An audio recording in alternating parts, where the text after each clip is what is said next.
this is an iHeart podcast. Guaranteed human.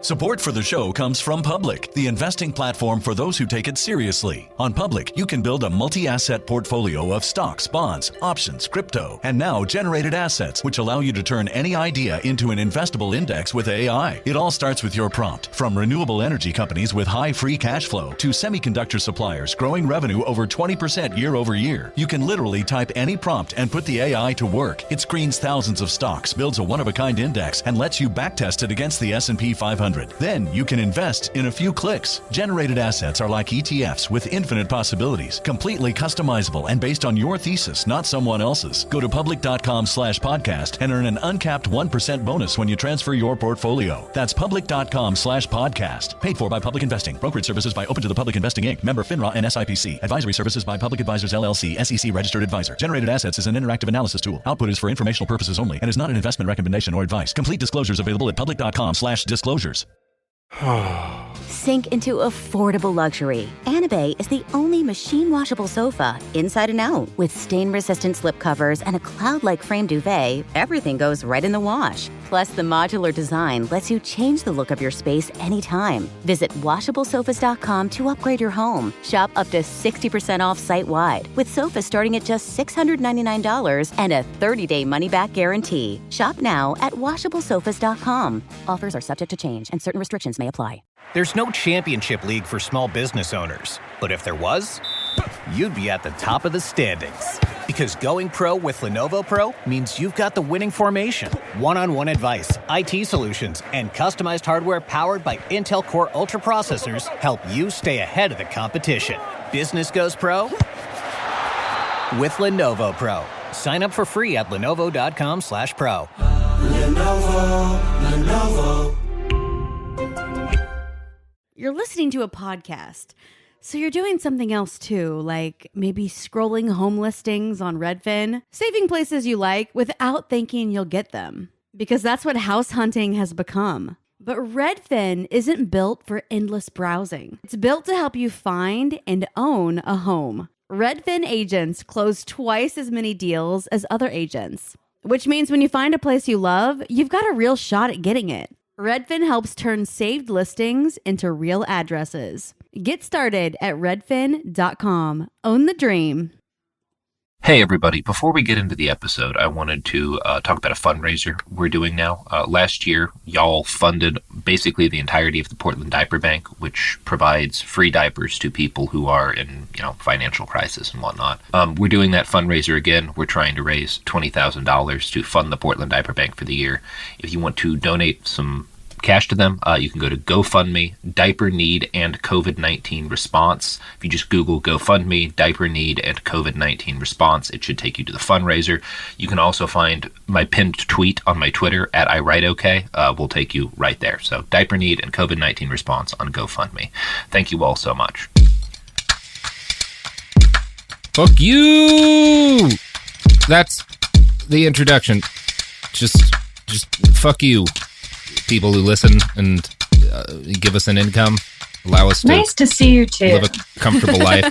Not you, Jamie, just the audience. Just the people who support us with their ears. I'm insulting. Yeah. Just out the gate. Fuck them. That's right. What are you going to do about it? You going to listen to another podcast? Like there are other podcasts? Like you have other options? Like there's a flooded marketplace of things exactly like what I do that you could just turn to? Ha! I don't think so. And don't investigate otherwise. No, please don't search podcasts on Spotify. I feel like what you just said all could have come out of Dr. Phil's mouth at one point, the second the cameras turn off for his show.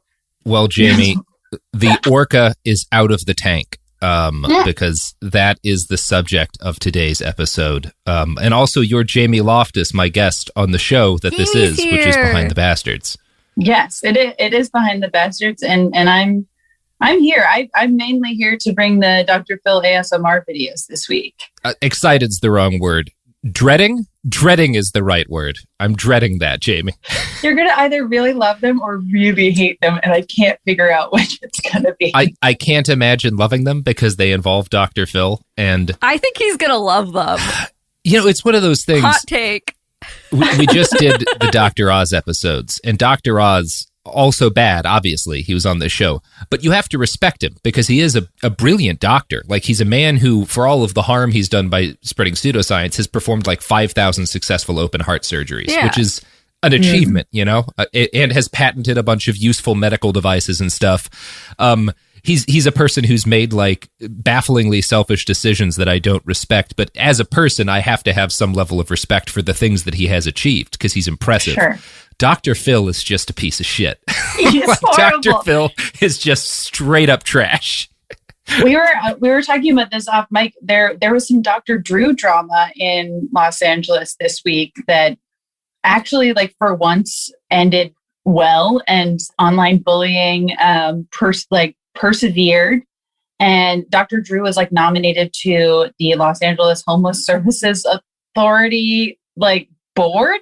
And what is I don't know Dr. Drew. What does Dr. Drew do? I'm assuming he's a nonsense doctor like all of the other doctors we talk about.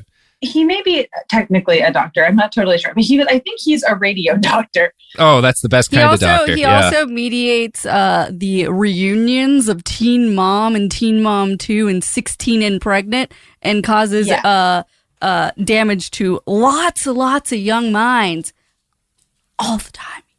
He technically does have, he is a doctor. I don't know if he's currently licensed, but I know him from VH1 in like middle school, where he had Celebrity Rehab with Dr. Drew, Sex Rehab with Dr. Drew, Celebrity Rehab presents Sober House. And that sounds like my nightmare. Like that sounds like the hell that I would go to is Sober House. Oh no. I could have shortened my description and said he's Adam Carolla's best friend, which is also true. Which is like all you need to know about him. Oh yeah, no. Yeah, he hosted like a famous radio show called Love Line Forever, and Adam Carolla was also on the show, and they're close. And so he was nominated to serve on the Homeless Authority board. And it only took about a day where like activists just bullied people into withdrawing the nomination pretty quickly. And he had a few spicy little comments about it. He was like, he basically was like, these online bullies are trying to cancel me for not being a good doctor and irrelevant for this job. So, sometimes bad doctors fall. I love to see it. Well, that's fascinating. I'm so happy to have learned about Dr. Drew. But today we're talking about Dr. Phil, and it's time to it's time to have us a Philgasm. Okay. A McGrawsm. A McGrazm. McGrawsm. A McGrawsm. McGrawgasm. Yeah. So Philip Calvin McGraw was born on September 1st, 1950 in Veneta, Oklahoma, about 4 hours from where I grew up. His father was Joseph, and his mother was Anne Geraldine, or Jerry, is what she preferred to go by. He had 2 older sisters and 1 younger sister. When he was a kid, his father moved the family down to the oil fields of North Texas, which are about as unpleasant a place as I've ever encountered on this earth. Not a good place to just exist. You don't want to, as a general rule, stay away from oil fields. Not nice places. So his kind of like southern desolation is Phil McGraw's early childhood, which, I can tell you from experience what that does to a kid. And it makes you either a washout or ambitious and angry. One of the two. You either wind up an alcoholic working on an oil derrick, or you do everything possible to escape the desolate South. Anyway, Phil's going to take that second one. I like where you went with it, yeah.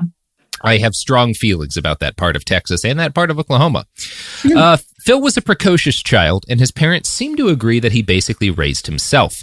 He expressed a hunger for money from a young age, and he was coddled. His mother thought he could do no wrong.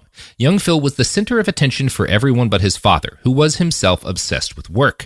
The elder McGraw would end up moving the family 6 times for the sake of his career.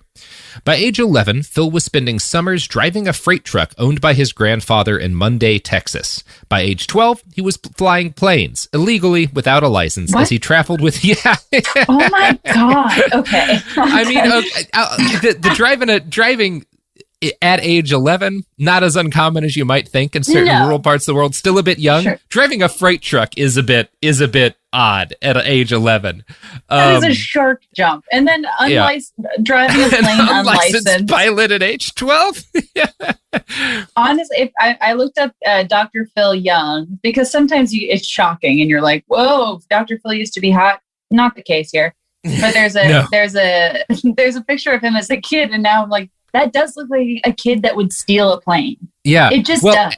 He's not even stealing a plane. His dad needs to fly to these desolate airstrips in the middle of nowhere to deliver oil field equipment. And Phil goes with him and flies the plane sometime. My guess is that his dad is just like, I'm taking a nap. You're flying this oil field equipment across Texas. Phil, I trust you. Land the bastard. Okay, Dad. Child Dr. Phil looks like adult Chris Cuomo. Whoa, I see it. Okay, it's honestly shocking that he was not a bald baby. No. If someone wants to make a comic book, Dr. Phil Child Pilot is a pretty decent premise. I've heard worse. So yeah, this is how Phil spends his childhood up until the point when his dad, Joe, turned 40 and decided, apropos of nothing, that he was going to abandon his family and become a psychologist. Wait, hold on. We truly don't have more info than that. I have not found more info than that. His dad's like, I'm going to become a psychologist. You guys can keep doing your thing, you know? Like, that's basically how it's set. And so Joe leaves his wife and 3 daughters behind. I think they stay in Texas. And he brings Phil with him to Kansas, where the two started a new life together. I don't like this. The closeness of father and son here. It sounds like, why is it? I hate, because every time we go over stories like this, you're like, it can't be daddy issues. Everything can't be just daddy issue, but then it always is. Yeah, it's interesting. One of the things that's just interesting to me is like the ways in which Dr. Phil and I's early background are similar and then diverge. And this is a big divergence point because when I was a kid, my dad left for like a couple of years to work somewhere else. But it was because we had no money. We were at like the edge of bankruptcy, and the only job he could get was in New York, living on a friend's couch and like working at a radio station so he could send back money to us. So he wasn't like, and like I didn't go with him. He like had to go alone to New York to support the family and stuff. But it is this weird, grew up in the same area, moved around a bunch when we were little. Our dad leaves, you know, but in Phil's case, he goes with his dad and they just abandon all the women. Right. Yeah. Like Dr. Phil's dad is like, you're my wife now. It's like this you're my wife now, boy. My wife pilot. Fly the plane, Phil. You're my wife now. Dr. Phil, child wife pilot.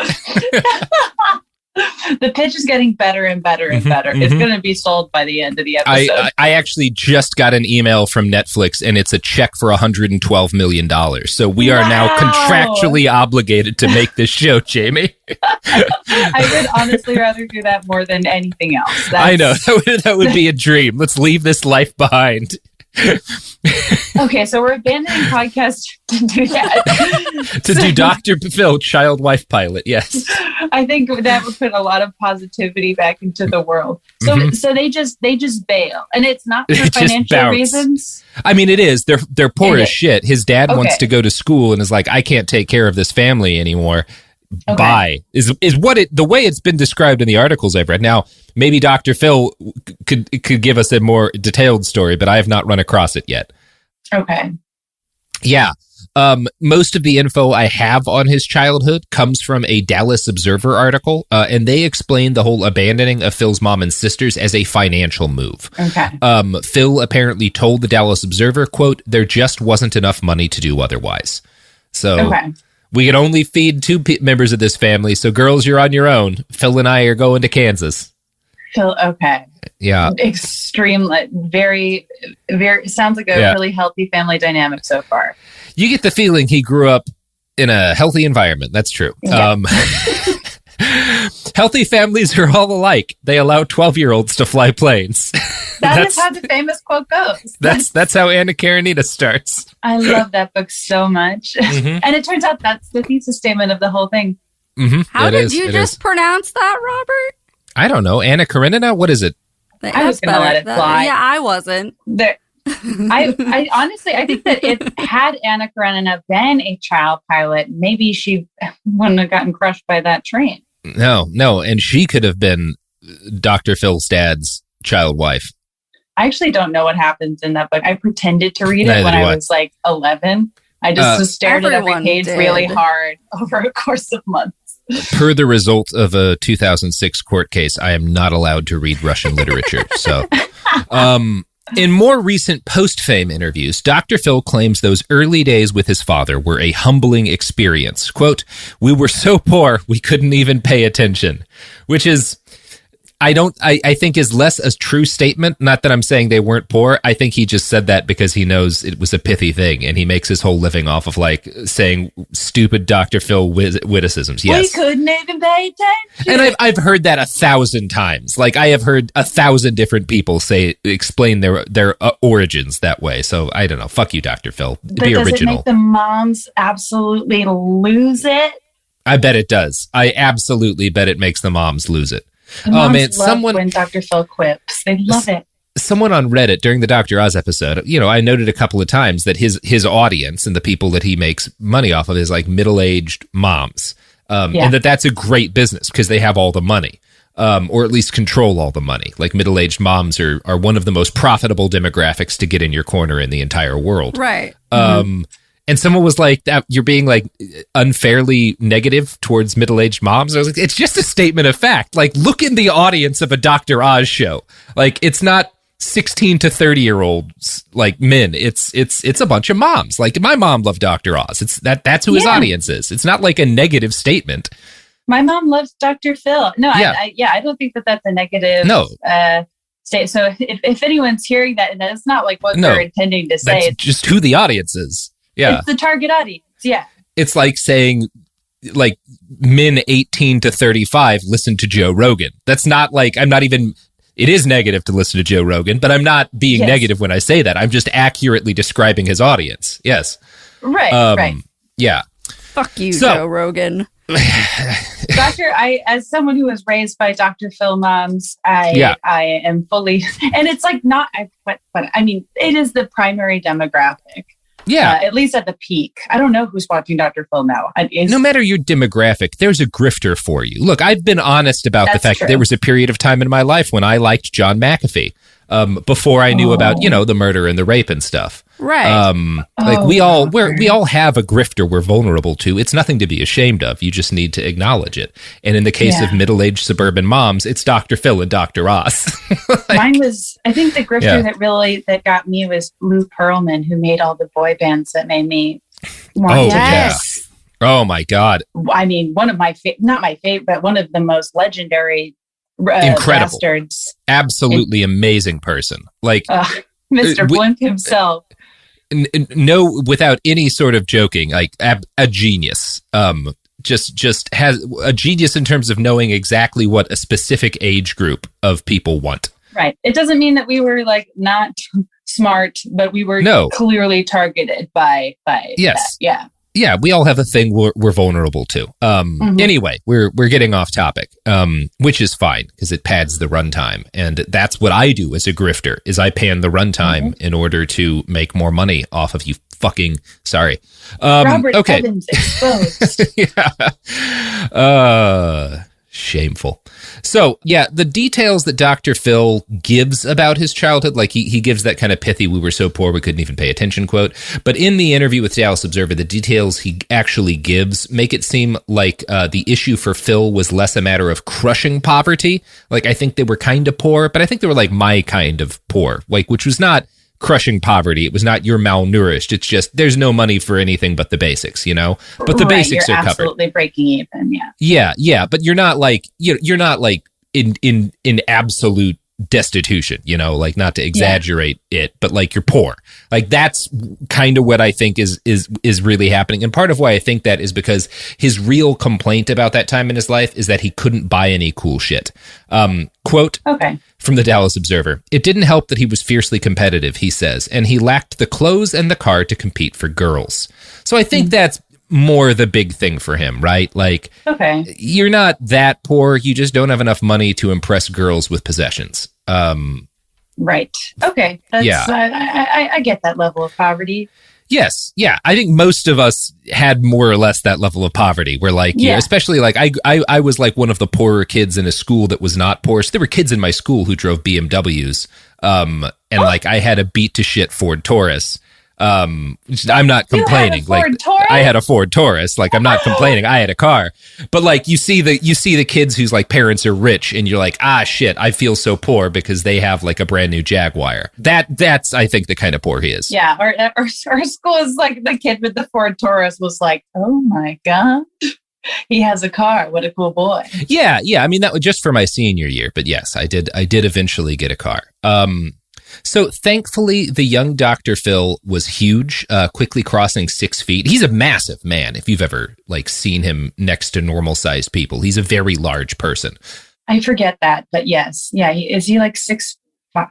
He's like an inch or two taller than me. And I think quite a bit broader. Like he's a big motherfucker. But most of that's mustache, Robert. Most of that's a lot of it's mustache now. But when he was younger, he was in good shape and he was very like muscular. And as a result of how big and strong he was a shoo-in for the high school's football team. Classic. He later recalled, quote, "I was Phil the jock and that was my currency." And by currency, he means that's how he got girls, right? He didn't have the car, but he was able to like get girls because he had, you know, he was on the football team. He was tall. He was apparently quite good at football.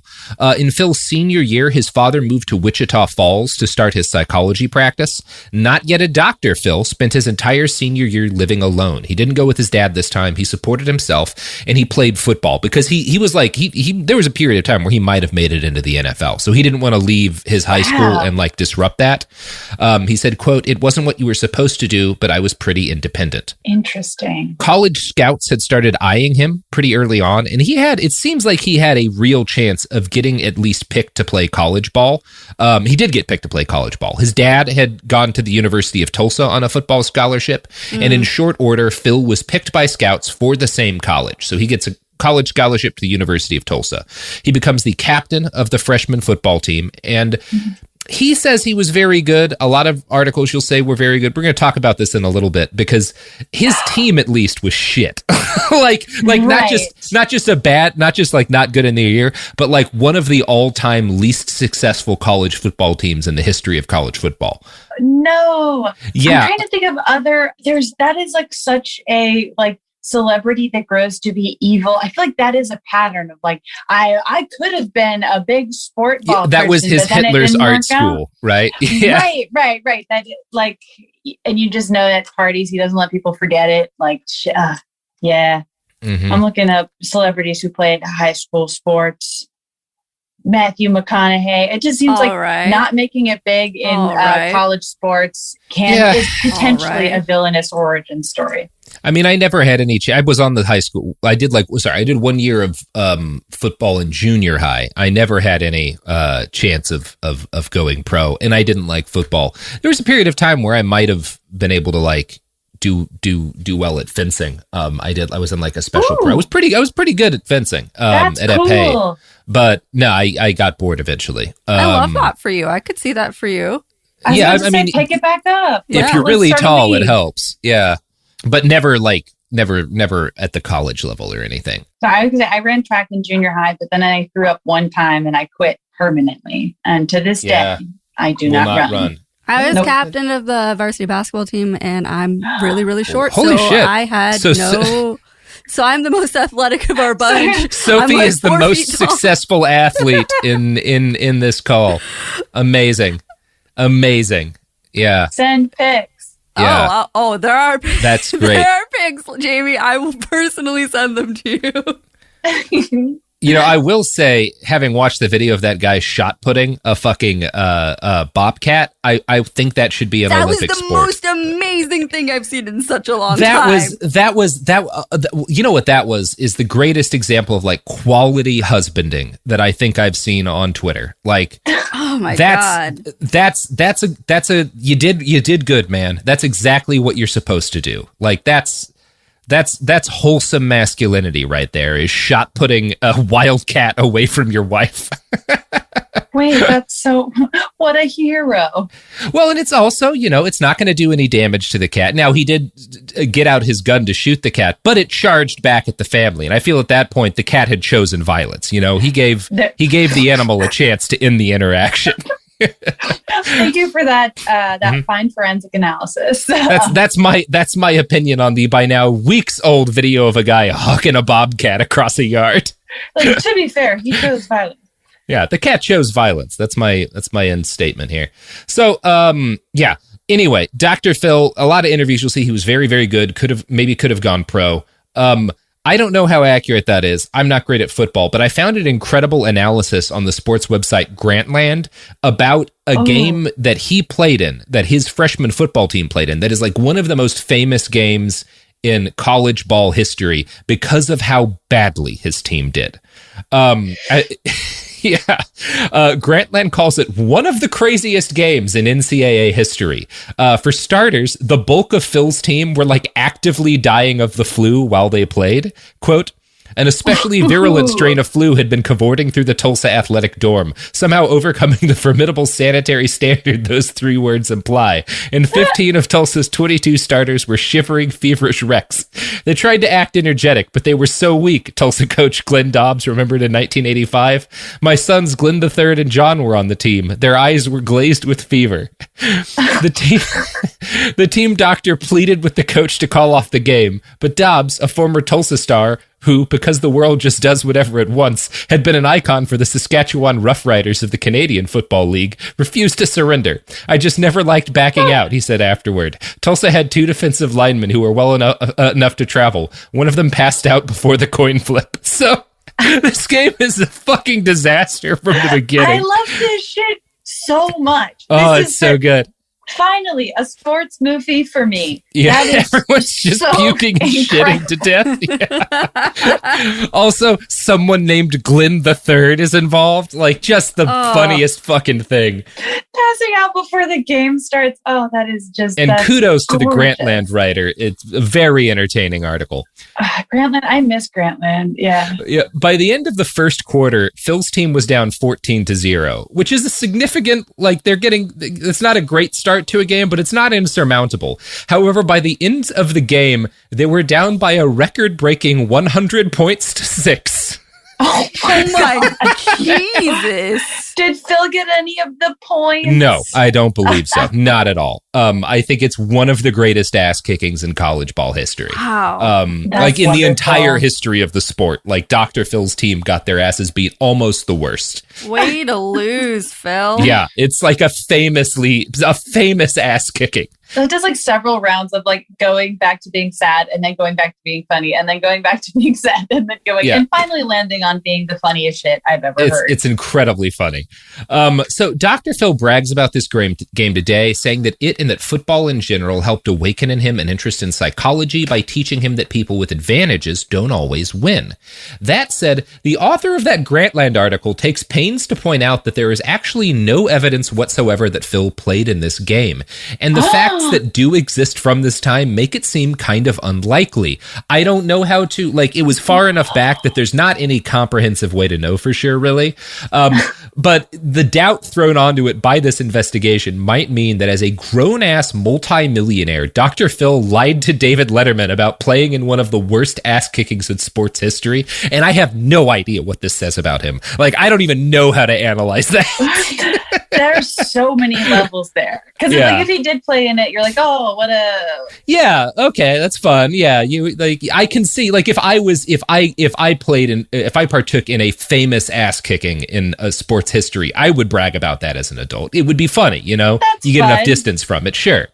Lying about it, though. Lying about it is baffling. What is it? That's like a game of 4D chess I can barely conceive of. I have no idea what's going on with Dr. Phil, but and for the most part, I do know what's going on with him. This is just baffling to me because he's clearly a narcissist. It's very strange as a narcissist to lie about this, To lie about one of the greatest failures. Yeah, to lie about just getting fame historically wrecked. Anything for clout, baby. Anything for fucking by clout. Any means. Speaking of clout, you know who has all of my clout, Jamie?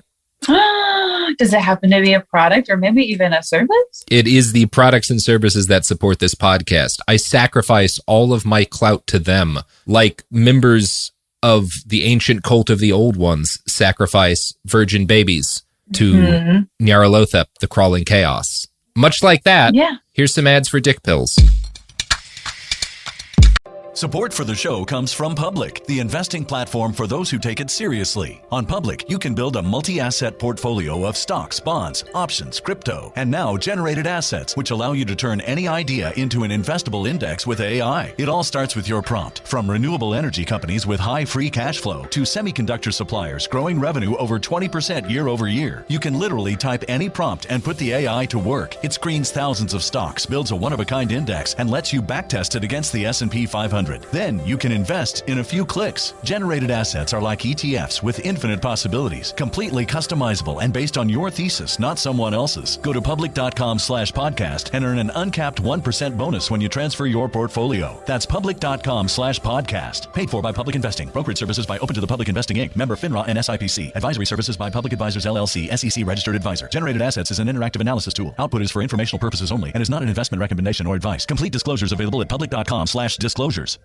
Kids, pets, life, your sofa sees it all. But with a washable sofa, stains don't stand a chance. All of our sofa collections come with fully machine washable covers and cushions, making cleanup effortless. Liquid and stain-resistant fabrics provide extra protection against everyday messes. Plus, with modular designs, you can rearrange your sofa however you like. Perfect for growing families and changing spaces. Starting at just $699, it's time to upgrade to a stress-free, mess-proof sofa. Visit washablesofas.com today and save. Offers are subject to change and certain restrictions may apply. There's no championship league for small business owners, but if there was, you'd be at the top of the standings. Because going pro with Lenovo Pro means you've got the winning formation. One-on-one advice, IT solutions, and customized hardware powered by Intel Core Ultra processors help you stay ahead of the competition.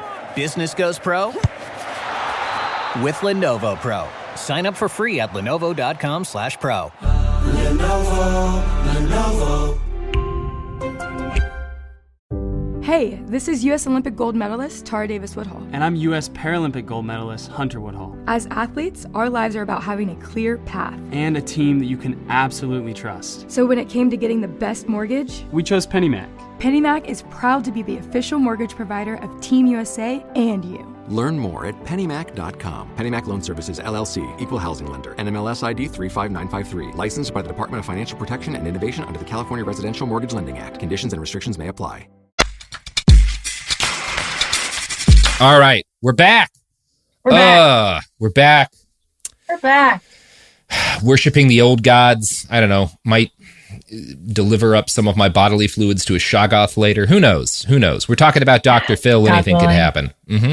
So anyways, after this, at some point, I don't know the exact year, but at some point pretty soon after this disastrous game, because Phil was definitely on the team. At some point after this, Phil had another sports disaster. He went in to tackle a running back and he got hit really hard. And I don't mean just like, sprained something. I mean, he woke up blind. Oh my God. The kind of head injury where when you come to, your eyes don't work, which is medically speaking bad. Should be allowed. It shouldn't be allowed. Scary. It absolutely, I don't know. I think adults should. I think if you're like 22 and older, you should be allowed to play football, but certainly 18-year-olds should not be, nor should they be allowed to join the military, by the way. Yeah, sure. So, he still, it was, the head injury was bad enough. His eyesight came back, obviously, but it was a serious head injury. And it ended, there was no chance of him continuing his career after that, right? Like, it's one of those things where you don't get to ever play football again because you get hit in the head one more time. That might be fucking it for you, Right. Once his eyesight, and he still suffers. Like, there's after effects of this today. Like, it's a lifelong injury. He got really messed up. It's a bad thing to do. Yeah, it's bad. Once his sight came back, Phil returned to Wichita Falls to heal and to plot his next move. He decided to put his college education on hold now that he couldn't do a football scholarship. And he decided, the thing to do now, I'm gonna think about college later. I'm gonna make some money now, right? Which is not an unreasonable call to make in the situation. Sure. And I'm gonna quote from a write-up in the Dallas Observer. He worked at a health club selling memberships and wound up owning a partnership interest in that club and a half dozen others. That was typical of the way he did things, says Scott Madsen, who went into the building business with his future brother-in-law. He is the smartest guy I ever met, a born leader. Even at a young age, he had the insight to figure out how things work. Others took a more damnable view of his business practices. I didn't know of anyone who had a business deal with Phil at the time who felt they came out on top, says David Dickinson, a former friend of McGraw's from Wichita Falls. It's like playing golf from someone who moves the ball around all the time. So how young is he when he gets into business? It's he's like maybe 20 at the most, like 19 or 20. And very quickly, he's becomes a part owner in the sports club he's working at, becomes part owner in like a half dozen other clubs. Like so he doesn't have a degree yet of any kind. No, but he's clearly very good at specifically the thing that Phil is objectively one of the best people in the world at is negotiating. Yeah, like he is a terrifying negotiator. I haven't run into any disagreement about that. He's got all the grift. He's got all the like the strong traits grifters have. Yeah. And he's very good at negotiating in a legal manner, which is a separate skill just from grifting, you know, and is honestly the best kind of grifting because you can't get in trouble for that shit. Yeah. If he's willing to go into this game that young, that's so. He's wired for it, you know. Or at least maybe the football injury scrambled his wires and made him wired for it. I don't know. His reality is stressing me out. Okay. Yeah. He's triggering my fight or flight response. This is good. Feeling good. Yeah, that's how Dr. Phil works. He really triggers a lot of responses.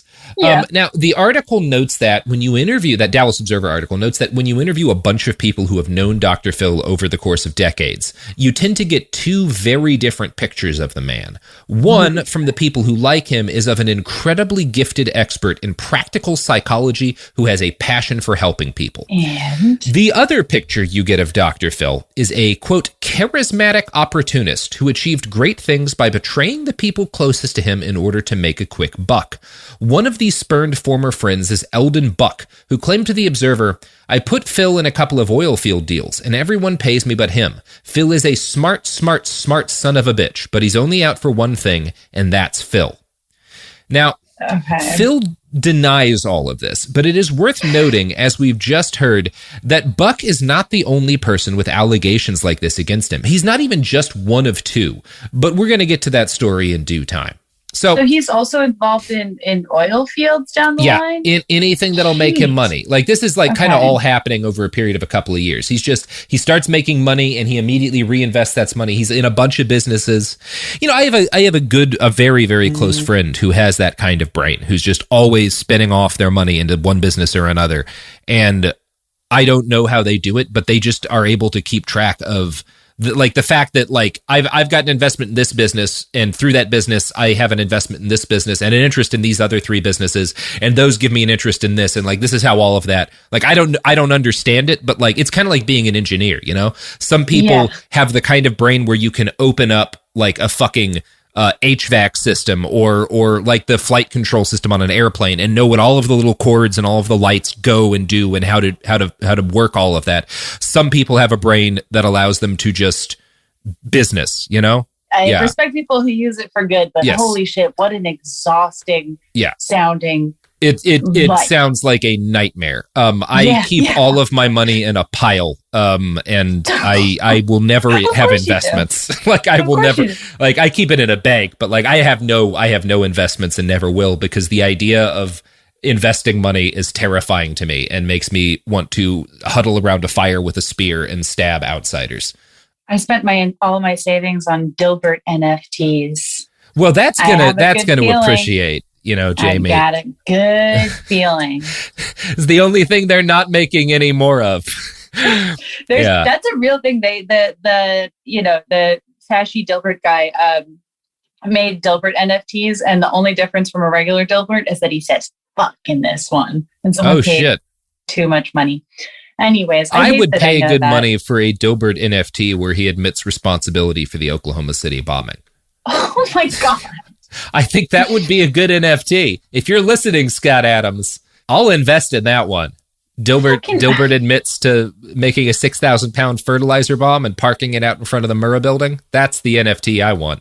I can guarantee that Kathy Geiswhite, creator of Kathy Comics, does not know nor care what an NFT is, and that's why she is really She's my strength in this world. Stan Kathy. Stan Kathy. Stan Kathy. You know who else I stan, Jamie? Who?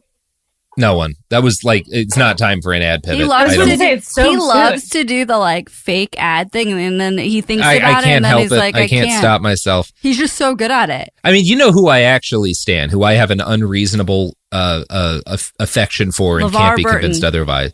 No, I think I have a reasonable love of LeVar Burton, as everyone does, right? It's Sure, like a capybara. yes, I mean, you know, it's like loving a capybara. Like, it's LeVar Burton, of course. No, Werner Herzog. Herzog is my unreasonable love. Robert, I would love, you should start making Werner Herzog fan cams. I don't know what that means, Jamie. I'm going to make one of you, and you're going to be horrified. I wonder if Robert fan cams exist. Listeners, what the fuck is a fan cam? How do I describe a fan cam? It's usually like, it's a short video made on an app. I don't know what the app is, but it's just a series of clips of you, and they put a glittery filter over it, and there's like a cute song on in the background. I don't think there's a lot of video of me where like you can actually see me. So that might be hard to do. Robert, thankfully. you would absolutely hate it, my friend. I know I would. There's enough video footage of you for a fan cam. You need like 3 clips. Well, all I'm interested of is a fan cam of Werner Herzog diving into a bunch of cactuses because he promised a group of little people that if they made it through the filming of a movie without injury, he would horribly hurt himself by diving into a bed of saguaros from 12 feet up. Is that true? Yeah, he absolutely did it. And they begged him not to. They were like, please don't do this. Like, we don't want you to hurt yourself. And he said, I made a promise. And if I don't fulfill my promise, there's no reason for me to be alive. And then he dove into a pile of cactuses because he's a fucking lunatic. And I love him so much. Wow. Okay, Werner. Oh, Werner Herzog. Watch Aguirre, The Wrath of God. So, Dr. Phil, Robert? Mm-hmm. Dr. Phil. Yeah, sorry. We're off the topic a little bit. Mm-hmm. So after 3 years as a business/con man, Phil McGraw decided to return to the education system to study psychology. He started off at Midwestern University in Wichita Falls, where his father had gone, and then transferred to the University of North Texas, which is where the people who gave me huge amounts of drugs went to school. I don't think Phil spent his time half a mile outside of campus downing 100 milligrams of 2CI and 15 to 20 milligrams of 5-MeO MIPT and vaporizing DMT, which is probably why he graduated UNT with a PhD, while my friends and I all dropped out of college to go, do stupid shit. Anyway. Punk rock. Yeah, Dr. Phil's not fucking punk enough. No, he's not. In his recollection, Phil both hated and excelled at college. He later recalled, I almost quit every day. The faculty just jacked with you all the time. I remember telling one professor, either kick me out or get off my ass.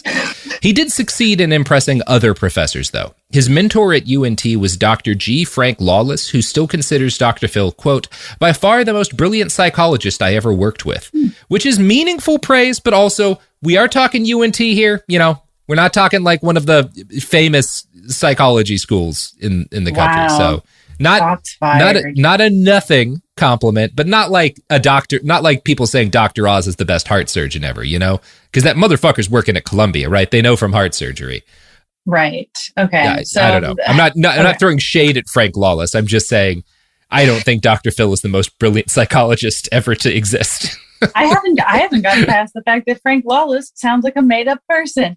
That sounds like a cartoon character. I'm assuming he's Xena's father. So McGraw got his doctorate in 1979 and returned to Wichita Falls for reasons that are impossible to explain. Any person who returns to Kansas, I don't understand.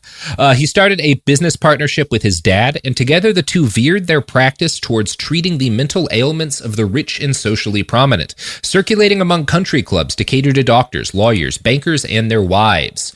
One of Dr. Phil's friends later claimed, quote, Phil moved right into the money circles. If there wasn't a buck in it, he wasn't much interested.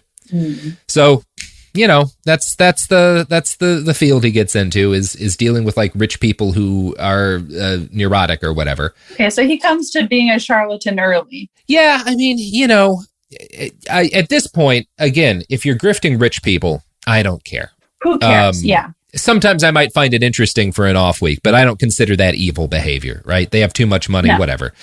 He specialized in cognitive behavioral therapy, which Phil at least claimed was a cause and effect therapy that treated thoughts and behavior the same. Quote, people would come in and say, I had a hard childhood, therefore I am not doing well as an adult.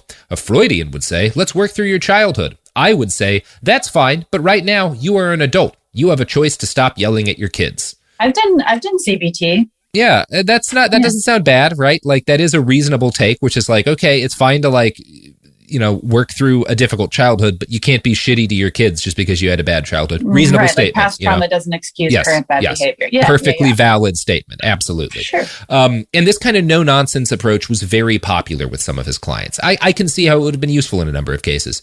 But Dr. Phil himself admits that he was, quote, probably the worst marital therapist in the history of the world. I was teaching what they taught me, but I was real impatient. Everybody was getting divorced. The way he relates it, realizing the shortcomings of his education convinced Phil to seek out less traditional ways to practice his profession and to market it. And I should note here as an aside that during this period, Dr. Phil got married and was briefly with a woman before cheating on her repeatedly and then leaving her. Oh. Yeah, so anyway. Well, maybe he should have been a little more patient. Maybe he should have taken some of his own medicine. Yeah, I mean, he does. I mean, to be fair, he admits he was a bad marriage therapist, so I can't call him like a hypocrite. If you're saying I was a shitty husband and a shitty marriage therapist, that all scans, right?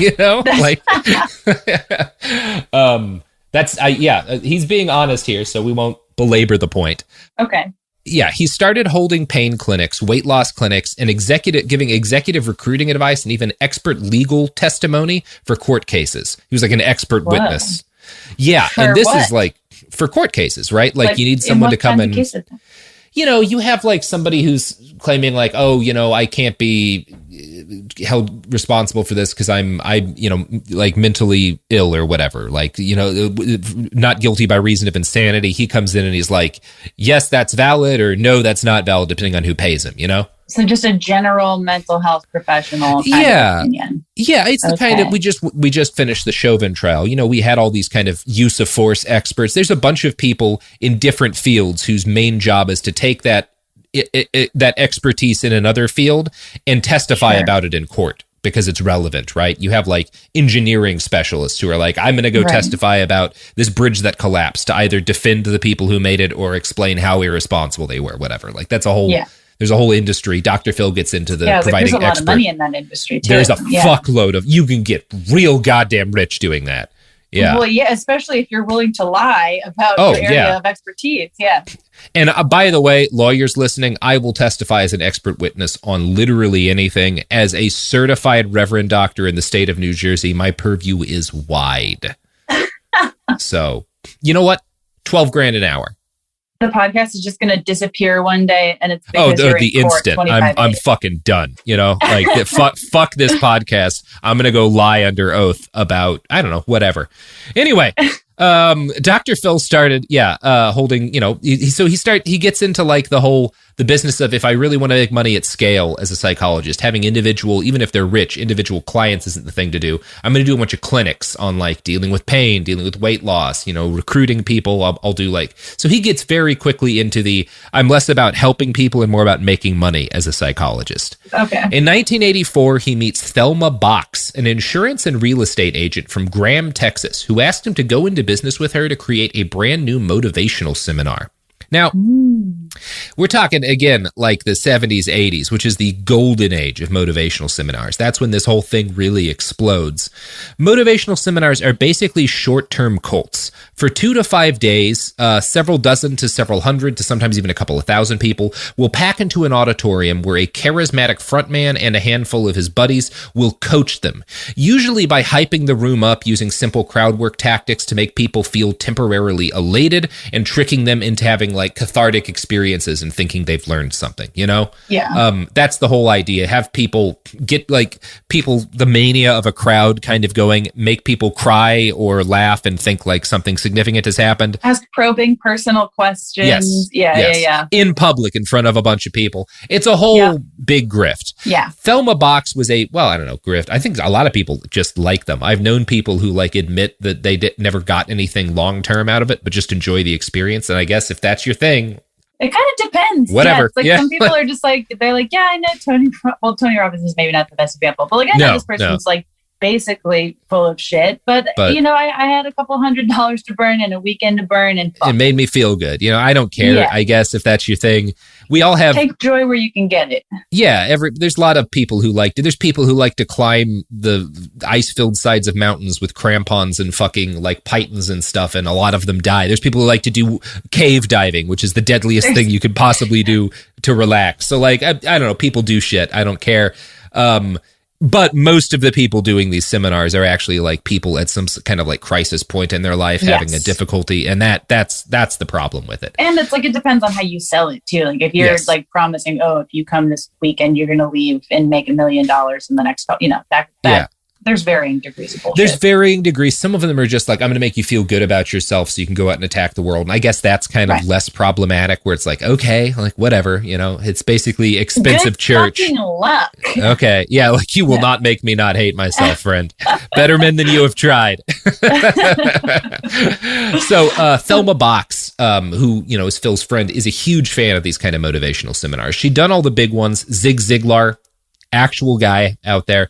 You can find his books at any given estate sale. Dale Carnegie, you can also find his books at any given estate sale. Tony Robbins, you can also find his books at any given estate sale. All the estate sale greats, she does their seminars. With like boogers on the side of the books. Yeah. Most of her classes had been focused on her career. Like they'd been like focused on helping salesmen, right? Because that's a big subset of this industry. She sold insurance and real estate. So there'd been conferences to help real estate and insurance salesmen sell better. Box felt that there was a market for a seminar focused, instead of financial stuff, on personal growth, on how to actually be a better person. Now, Box had gotten to know Dr. Phil because her son had hired him to renegotiate a bunch of bank loans. She decided Phil was the best negotiator she'd ever seen. Quote, he has a God-given gift, a combination of charm and charisma that can mesmerize a room full of people. And again, people who disagree about a lot of stuff about Dr. Phil, nobody disagrees about this part. He's apparently just an incredible negotiator. Okay. So she decides he's going to be a great front man for this life improvement seminar she wants to host.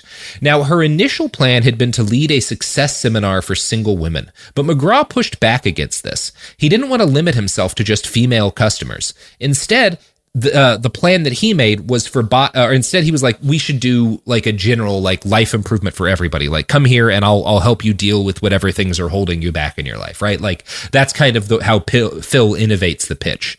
Now, initially the plan that Box had fronted was for Box and Phil to be 50-50 partners in this venture.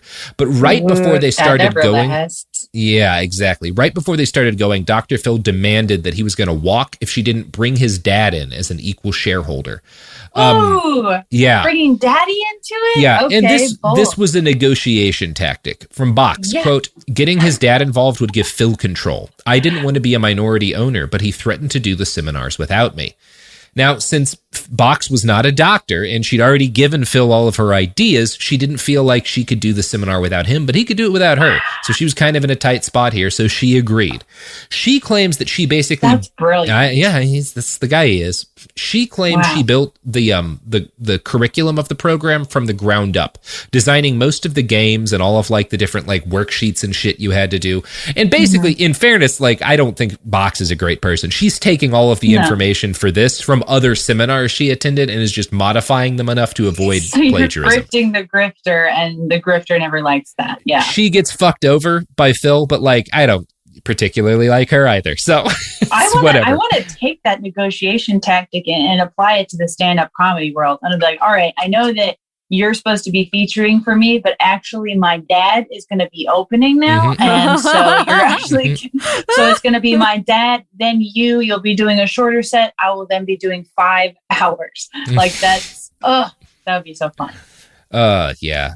I'm excited for that for you, Jamie. Thank you. But you know what isn't exciting? What isn't exciting? life without the products and services that support this podcast. Absolutely empty. Not even really worth living. Like, if we're being frank, what are you even doing without these products and services? What are you? Nothing. Nothing. All right, here's ads. Support for the show comes from Public, the investing platform for those who take it seriously. On Public, you can build a multi-asset portfolio of stocks, bonds, options, crypto, and now generated assets, which allow you to turn any idea into an investable index with AI. It all starts with your prompt. From renewable energy companies with high free cash flow to semiconductor suppliers growing revenue over 20% year over year, you can literally type any prompt and put the AI to work. It screens thousands of stocks, builds a one-of-a-kind index, and lets you backtest it against the S&P 500. Then you can invest in a few clicks. Generated assets are like ETFs with infinite possibilities, completely customizable and based on your thesis, not someone else's. Go to public.com/podcast and earn an uncapped 1% bonus when you transfer your portfolio. That's public.com/podcast. Paid for by Public Investing. Brokerage services by Open to the Public Investing Inc. Member FINRA and SIPC. Advisory services by Public Advisors LLC, SEC registered advisor. Generated assets is an interactive analysis tool. Output is for informational purposes only and is not an investment recommendation or advice. Complete disclosures available at public.com/disclosures. Kids, pets, life, your sofa sees it all. But with a washable sofa, stains don't stand a chance. All of our sofa collections come with fully machine washable covers and cushions, making cleanup effortless. Liquid and stain-resistant fabrics provide extra protection against everyday messes. Plus, with modular designs, you can rearrange your sofa however you like. Perfect for growing families and changing spaces. Starting at just $699, it's time to upgrade to a stress-free, mess-proof sofa. Visit washablesofas.com today and save. Offers are subject to change and certain restrictions may apply. Pro drivers live for race day, but for small business owners, every day is race day. That's why going pro with Lenovo Pro matters. One-on-one advice, IT solutions, and customized hardware powered by Intel Core Ultra processors keep your business on the right track. Business goes pro with Lenovo Pro. Sign up for free at lenovo.com/pro.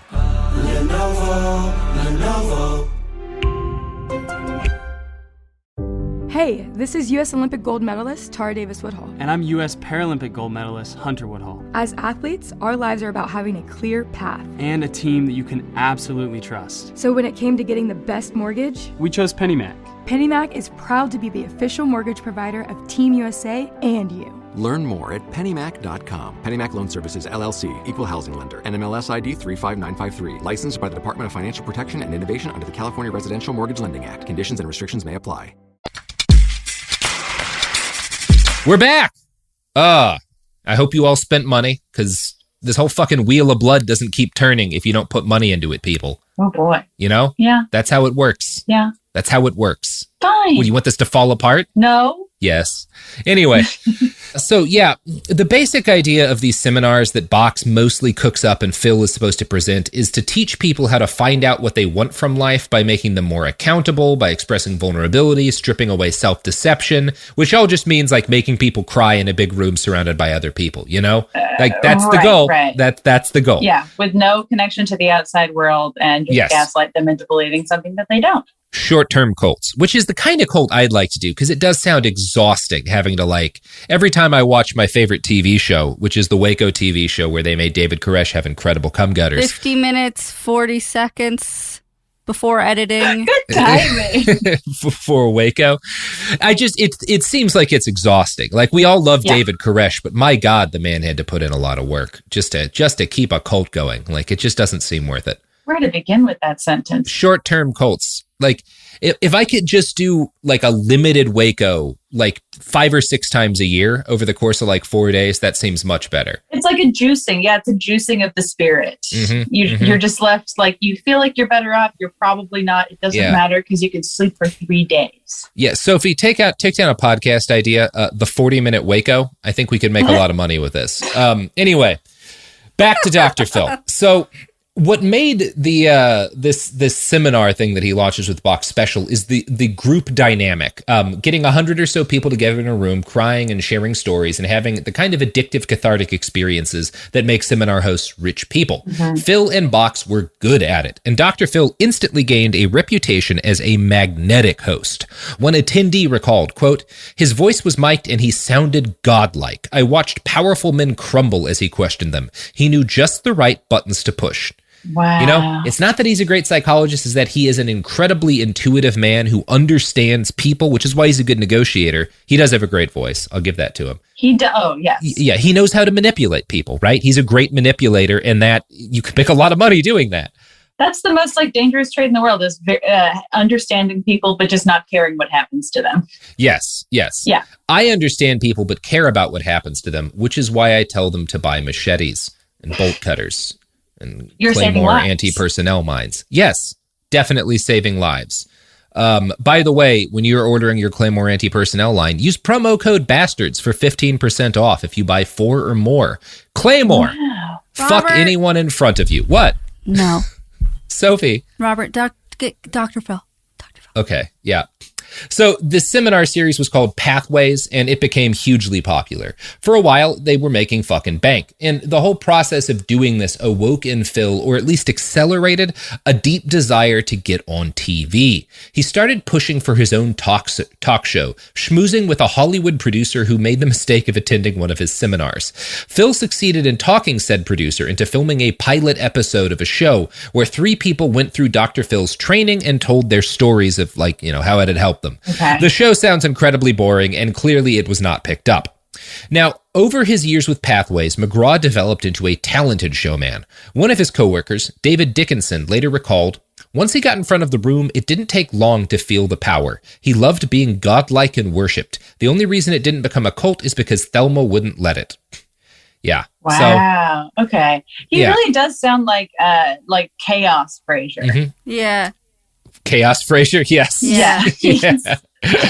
Dr. Phil was on Frasier. For all you Frasier heads, Dr. Phil was God, you're right, he was. The show, the episode The Devil and Dr. Phil. I mean, the thing is, if you actually, Frasier was a big show for my family growing up. And so while my mom was dying, we watched a lot of episodes because, there wasn't a lot that she could do. And it was kind of a thing that was nostalgic for all of us. Yeah. But one of the through lines of the series is that Frasier's not a good psychologist. Not a good psychiatrist. He's bad at, that's why he's on the radio. Yeah. He's a bit of a grifter too. More, Niles is supposed to be good. Yeah. Niles is competent. Although problematic. Definitely some stalking behavior from Niles. Yes. Niles is also canceled. But nobody on that show is a good person but John Mahoney, the only good cop, Frasier's dad. That's absolutely true. And not even Eddie is safe from cancellation. And honestly, not a good cop. John Mahoney admits to lying on the stand in order to get a man incarcerated during an episode of Frasier. It's just like an offside comment. Yes, he absolutely does. I forgot that. He's just such a damn charismatic actor. I can't stay mad at the man. So by the late 1980s, Pathways had moved to Dallas, where each year more than 1,000 people would pay $1,000 each to attend a single weekend event with McGraw. That's $1 million in a weekend. So, jeez, again, great money in this. So Dr. Phil is, I don't know if he's a millionaire at this point, but he is well off at this point. Mm-hmm. Now, he, unfortunately, his dad is involved in the whole thing, and Dr. Phil never had a great relationship with his father. I think he was just kind of using him to get control of the thing, but he and his dad don't get along. They're both egomaniacs, and to make matters worse, the older Dr. McGraw was basically just kind of there to cash a check. When he would show up on stage, he'd be erratic and kind of say nonsense and not really help the business at all. Worse than nothing. Worse than nothing. The two men started to hate each other, which a number of employees noted as somewhat hypocritical. Quote, "Come on, here is a guy who was running a relationship seminar and he doesn't speak to his own father in the training room for years. He didn't walk his own talk." That is a fair hypocritical criticism. Fair point. That's hilarious, though. And while Dr. Phil's relationship with his dad kind of went to shit, his relationship with Thelma Box, who had founded the program that made him rich and developed its curriculum, got even worse. The Dallas Observer writes, quote, Though McGraw and Box were partners for more than 7 years and friends for more than a dozen, his treatment of her didn't seem much better. On November 16th, 1992, Box received a faxed memo from McGraw informing her that he had made a tentative deal to sell his interest in Pathways to Midland philanthropist Steve Davidson. McGraw was ready to move on, his father ready to retire. That's why his father had sold his 1/3 interest, the memo informed her, to a Wichita Falls businessman. Of course, the new partners, quote, understand yours and my relationship and know that I am committed to you as a friend and associate and expect fair treatment. Basically, he sold me down the river, says Box, who recalls having heated discussions with McGraw about either selling her own Pathways interest or buying him out in the 2 weeks prior to the memo. Phil and I hadn't been getting along. He stopped talking to me, and I knew we couldn't go on that way. What he had neglected to tell her, she says, is that he had engineered this corporate takeover scheme by actually selling his interest more than a year earlier. On October 15th, 1991, he signed an agreement for his sale of his Pathways stock for $325,000. I absolutely told her I was selling, McGraw says. What she didn't like was who I was selling to. Okay. Now, you can take whoever's word you want on this, but the author of that article was given a memo that McGraw sent to the buyer of his stock, in which the buyer agreed that the sale would be kept confidential from everyone, including Box. So I'm going to go ahead and say that Phil is the liar here. He basically knew, he wanted to sell out early when his stuff was worth more than hers would be. Like with only a third of it left, she's not going to get as much money for it. And he lies. She's trying to buy it from him for a year after he's already sold it, and he's just stonewalling her. It's a shitty way to treat a business partner. It absolutely is. Yeah, it's hard to care about anyone involved in this whole situation, but he does sound like the party who wronged her. Yeah, and he acknowledges that the material from his first best-selling book was basically lifted entirely from the Pathways curriculum, but he has never acknowledged that Thelma Box actually wrote the curriculum he based his best-selling book on. So. And they definitely didn't mention whoever Thelma Box stole it from. So no, and that again, that's the thing. Right? The point is that he is a con man, not that she is particularly a victim here. You know, it's like I don't care about Thelma Box. In 1989, Dr. Phil was living and working in Wichita. He keeps going back to fucking Kansas, enjoying his Pathways money and working as a psychologist. One of his patients was a young woman who he started and maintained a quote inappropriate dual relationship with. Again, that means dual. Yeah, he is her doctor and he is fucking her. Don't fuck your doctor. Come on. Yeah, shouldn't be doing that with the patient you're providing psychiatric care to. Definitely don't fuck kind your of patient. A no-no.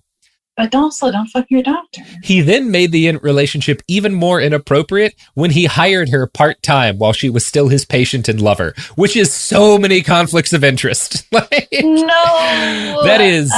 You gotta give the man credit for really going out of his way to do the most unethical version of that thing he could. You're right, Robert. I do gotta hand it to him. Yeah, critical support to Dr. Phil for managing the fucking, I don't know, the trifecta, I guess. I will not. My spirit is worn down. I'll hand it to him. Dr. Phil considers this transgression to just have been a misdemeanor. But the journalist from the journalist who wrote that Dallas Observer article looked into the situation. He found the woman Dr. Phil had the relationship with, and he found out a lot more besides, and it's pretty fucking sketchy. Quote, in 1984, she was a college student returning home after her sophomore year depressed, lonely, and suicidal. I was emotionally abused as a child, she says, and suffered from low self-esteem. When McGraw began treating her, she says, he became fully involved in her life, demanding to know with whom she spoke, when she went to bed at night, what she did that day. If I was depressed or anxious, his first question was, why didn't you call me? Every time I felt bad, he insisted only he could fix me. When she wanted to spend the following summer working for a professor at the Houston University she was attending, he persuaded her to work in his biofeedback lab in Wichita Falls. He kept me totally dependent on him, she says. So that's textbook abuse. That's just literally textbook abuse. Yeah. Yeah. Couldn't be clearer. Hate it. Hate it so much. On so many levels, too. Yeah. On multiple levels. God, that's fucking terrible. It's really bad. It's really, he's a bad person, Jamie. He's just a real bad person. And he's your employer. Fucking hell. Not to be complimenting Dr. Oz, but by this point in the Dr. Oz story, He's performed thousands of open heart surgeries. Again, Dr. Phil, they're both grifters. Dr. Phil never does a single good thing, like to even the scales at all. He's just a monster. Right? And you get the feeling Dr. Oz, I have never heard a complaint that he's abusive in his personal relationships. People mostly, I've heard reports that he's kind of a narcissist, but I've never heard that he's like a monster. Dr. Phil's a monster, you know? Make a fan cam of him already. I don't know. He's a useful comparison. I just really hate Dr. Phil. Yes. So the formal complaint this woman filed led to a decision from the psychology board that Dr. Phil's practice would have to be supervised for a year. Before that time came up, he quit his practice and moved to Dallas to start a new company, Courtroom Sciences Incorporated, or CSI, with his neighbor from Wichita. His job was basically to use his psychology knowledge to help lawyers pick jurors.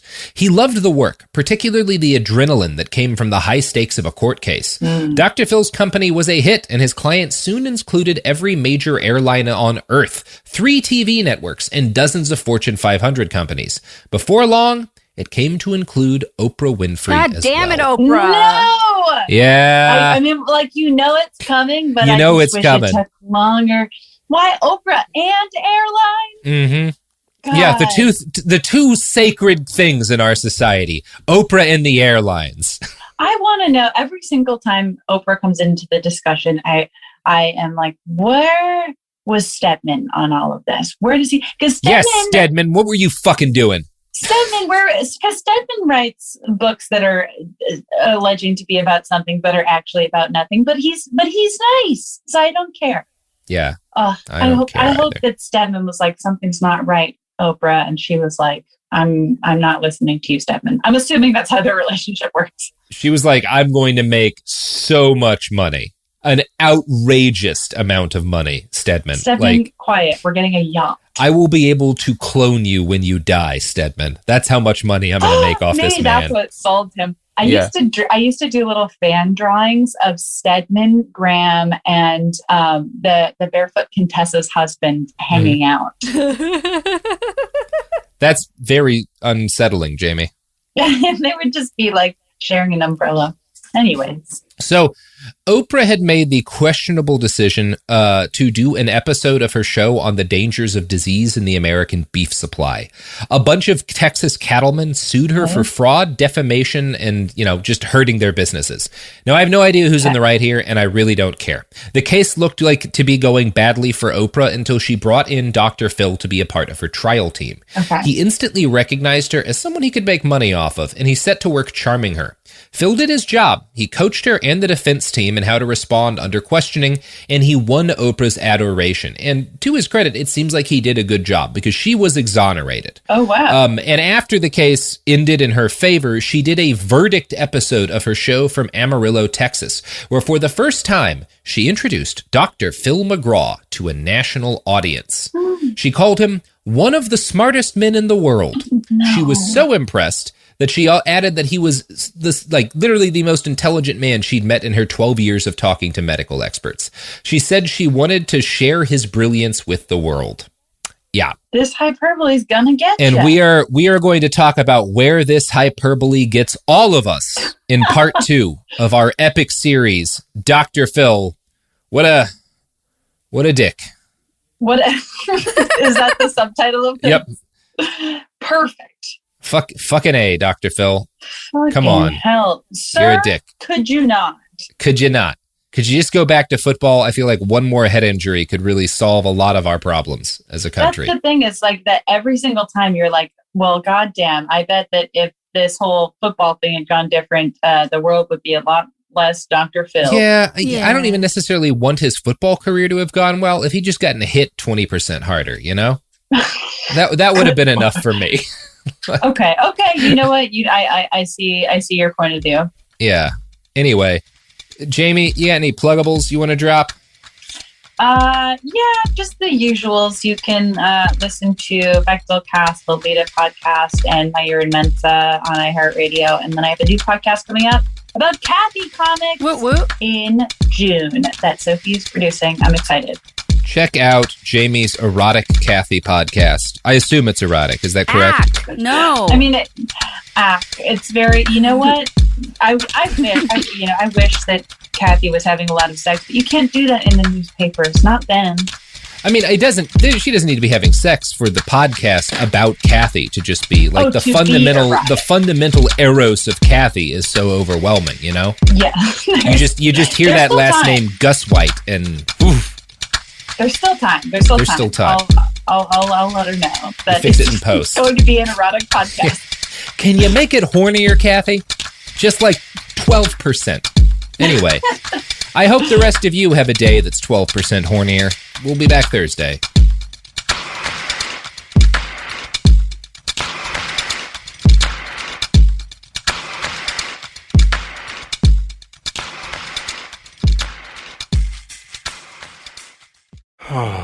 Sink into affordable luxury. Anabay is the only machine washable sofa inside and out. With stain-resistant slip covers and a cloud-like frame duvet, everything goes right in the wash. Plus, the modular design lets you change the look of your space anytime. Visit WashableSofas.com to upgrade your home. Shop up to 60% off site-wide, with sofas starting at just $699 and a 30-day money-back guarantee. Shop now at WashableSofas.com. Offers are subject to change, and certain restrictions may apply.